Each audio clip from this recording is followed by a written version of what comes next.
we all know that there is for the OCTG industry, that means for the oil country tubular good industry, we can see there is one main factor. There is a correlation between the oil price and the number of oil exploration rigs. That means if the oil price goes up, there is immediately exploration activity really initiated. Now we can see that we have the same situation here.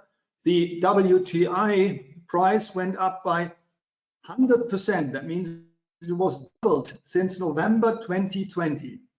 And this is certainly creating a real demand for pipes, for OCTG pipes. And that means that the 70 US dollar per barrel, what we are having right now as the price level, is definitely also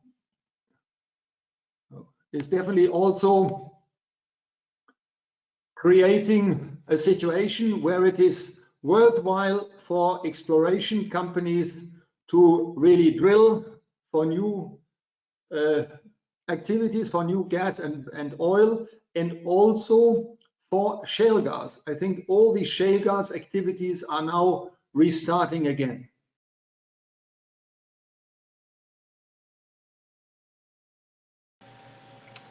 So that leads us to a little more difficult problem local to the U.S., and that is a labor shortage of calling people back.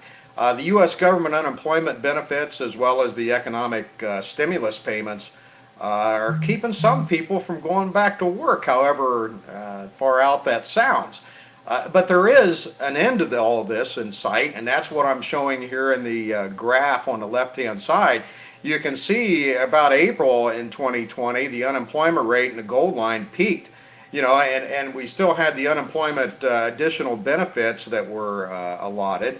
And you see that going down on a slope through April 2021. And then the predicted in the dots is where it gets back to more of a normal unemployment rate, about the first of the year in 2022. The significant point of this is right about September, October is where the unemployment benefits run out, and all of a sudden it's more expensive to go back. They're not making as much money going back to work is over. So we do see an end to this condition in sight.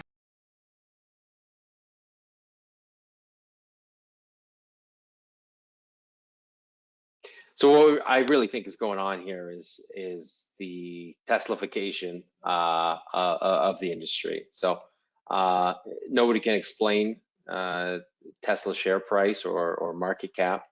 So instead of trying to understand it, people are just trying to copy it. So Ford and GM are locked in a EV spending spree, both of them one-upping each other week after week, month after month, 30 billion, 35 billion. They keep going higher and higher, and it's been interesting. It's something to keep an eye on, and certainly it's tough to see where things are going to go from here. But as a manufacturer such as ourselves, you invest in tooling, equipment, capacity, and you quote based on 600 or 1,000 or 1,000,000 units, and those numbers don't come together, then you could potentially be out some money and have issues with the steel that you bought and all kinds of things. So certainly some risks out there as we chase these new opportunities.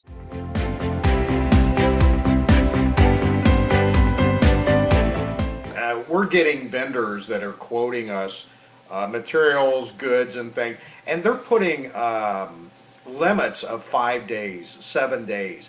That's common throughout the manufacturing now, where before you would hold your price for 30, 60 days. It's so volatile. The cost of copper, the cost of steel, it's just varying violently.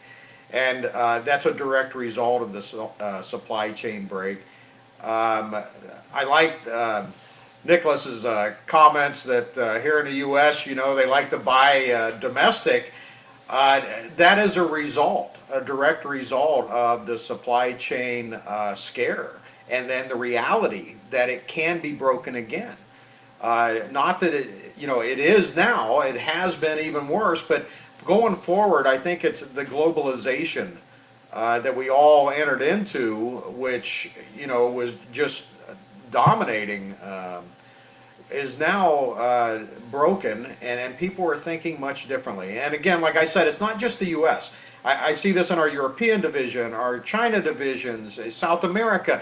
Everybody's buying more of a domestic base. So there's some good things coming out of that supply chain break at the end of the day. You know, Buy American, I mean, that's an old buzzword of ours here that kind of got lost. And you know, manufacturing went down. We had discussions on the 232. I don't want to get into politics, but at the end of the day, 2018, 2019, we're finishing some startups from that era where we boomed as a result of 232 influences. Was there some negatives? Absolutely. But in the end, I think, you know, it's definitely a mixed bag, as Nicholas said, and I won't go in any further in politics there. But A thank you. thing.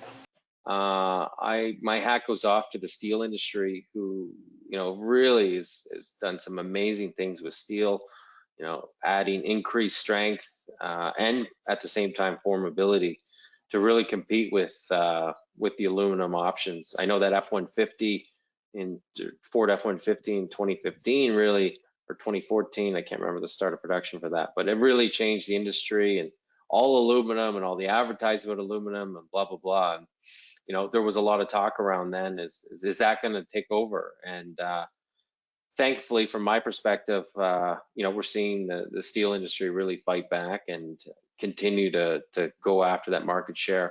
One of the big themes that we're seeing out of the steel Auto Steel Institute, or I can't remember what it's called exactly, but they put out some really interesting things. But talking about the life cycles of steel versus aluminum, and you know, if people really are serious about, you know, reducing carbon, then those things need to be looked at. And pretending that, you know, it's a electric, therefore it's better for the environment, isn't necessarily true. So certainly, as that pertains to lightweighting and advanced high strength steels, I think there's a lot of exciting opportunities to come.